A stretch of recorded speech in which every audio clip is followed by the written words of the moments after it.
بسم اللہ الرحمن الرحیم۔ فرشتے اللہ تعالیٰ کی نورانی مخلوق ہیں جنہیں ان کی اصل شکل و صورت میں دیکھنا انبیاء کرام علیہ الصلاۃ والسلام کے علاوہ کسی اور کے لیے ممکن نہیں۔ یہی وجہ ہے کہ ہمارے ارد گرد لاتعداد فرشتے اپنے کاموں میں مصروف ہیں، مگر ہمیں وہ دکھائی نہیں دیتے۔ اگر وہ انسانی شکل اختیار کر کے ہمارے سامنے آئیں تو پھر انہیں دیکھنا ممکن ہے۔ انسان کی نسبت فرشتے عظیم مخلوق ہیں اور ان میں بھی چھوٹے ہیں اور بڑے ہیں۔ فرشتوں کے پر، فرشتوں میں بعض کے 2 پر ہیں اور بعض کے 600 پر ہیں۔ قرآن کریم میں ارشاد پاک ہے کہ اللہ تعالیٰ ہی کے لیے تمام تعریفیں ہیں جو آسمان اور زمین کا پیدا کرنے والا ہے، اور 2 3 4 پروں والے فرشتوں کو اپنا قاصد یعنی پیغمبر بنانے والا ہے۔ بعض روایات کے مطابق جبرائیل امین علیہ السلام کے 600 پر دیکھے گئے ہیں اور ہر پر نے آسمان کو گھیر رکھا تھا۔ ان کے پروں سے مختلف رنگ اور قیمتی موتی بکھر رہے تھے۔ فرشتوں کی قد و قامت، وہ فرشتے جنہوں نے عرش اٹھا رکھا ہے ان کے قد و قامت کے بارے میں سیدنا انس رضی اللہ تعالی عنہ سے مروی ہے کہ حضور نبی کریم صلی اللہ علیہ وآلہ وسلم نے ارشاد فرمایا، عرش کو اٹھانے والے فرشتوں میں سے ایک فرشتے کے بارے میں مجھے یہ بتانے کی اجازت دی گئی ہے جس کے پاؤں سب سے نیچلی یعنی 7ویں زمین میں ہیں اور اس کے کندھوں پر عرش ہے۔ اس کے دونوں کانوں اور کندھوں کے درمیان اتنی دوری ہے کہ اسے طے کرنے کے لیے پرندے کو 700 سال کی پرواز چاہیے۔ وہ فرشتہ کہتا ہے، یا اللہ تو پاک ہے جہاں بھی ہے اور جہاں بھی ہو۔ فرشتوں کی ضروریات، اللہ تعالیٰ نے فرشتوں میں شادی بیاہ کی حاجت نہیں رکھی، اس طرح انہیں کھانے پینے سے بھی بے نیاز کر دیا ہے۔ اس کی وضاحت قرآن مجید میں مذکور سیدنا ابراہیم علیہ السلام کے اس واقعے سے ہوتی ہے جس میں ہے کہ ابراہیم علیہ السلام کے پاس فرشتے آئے تو آپ علیہ السلام نے ان کے لیے فوراً گوشت لے کر لے آئے، مگر انہوں نے اسے تناول نہیں کیا۔ اللہ تعالیٰ نے فرشتوں کو بیماری، سستی، کاہلی، دکھ، تکلیف، تھکاوٹ اور اکتاہٹ وغیرہ سے محفوظ رکھا ہے۔ وہ دن رات فقط اللہ کی اطاعت میں اپنے کاموں میں مصروف رہتے ہیں۔ قرآن مجید میں بیان ہوا ہے کہ آسمانوں اور زمین میں جو کچھ ہے اسی اللہ کا ہے، اور جتنے اس کے پاس فرشتے ہیں وہ اس کی عبادت سے نہ سرکشی کرتے ہیں اور نہ تھکتے ہیں۔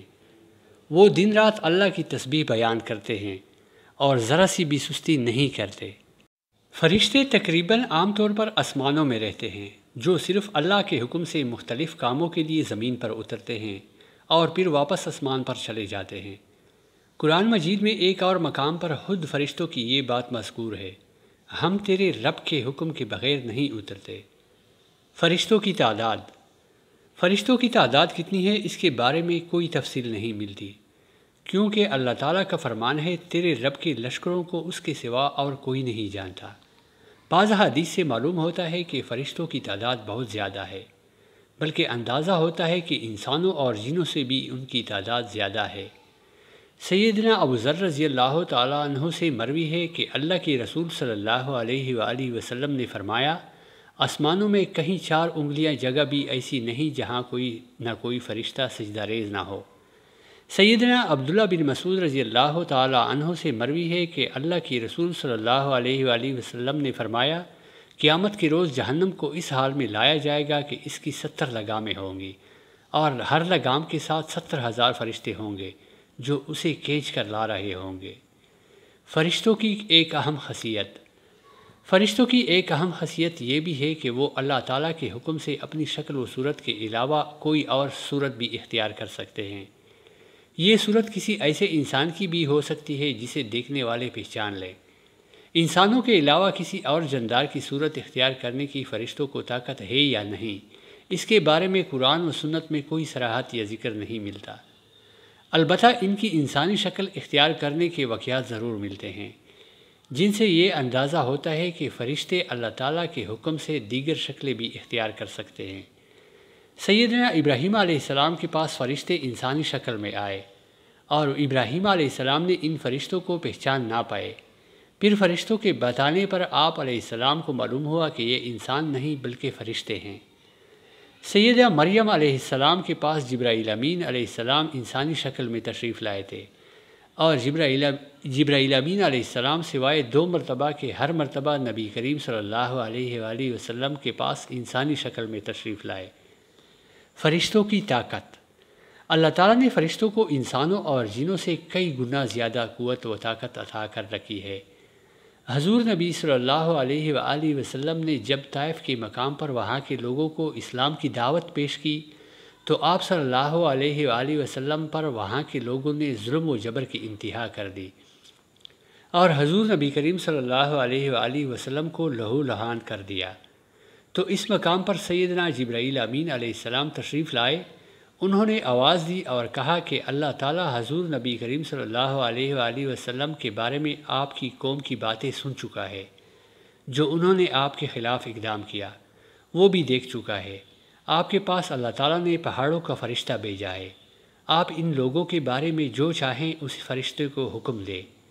اس کے بعد پہاڑوں کا فرشتہ مخاطب ہوا، اس نے حضور صلی اللہ علیہ وآلہ وسلم کو سلام کیا، پھر عرض کی اے اللہ کے رسول، آپ جو حکم دیں گے میں اس کی تعمیل کروں گا۔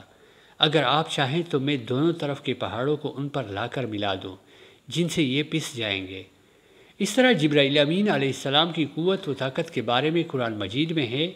انہیں حضور نبی کریم صلی اللہ علیہ وسلم کو زبردست طاقت والے فرشتے نے سکھایا ہے جو زور آور ہے۔ فرشتوں کا نظم و ضبط۔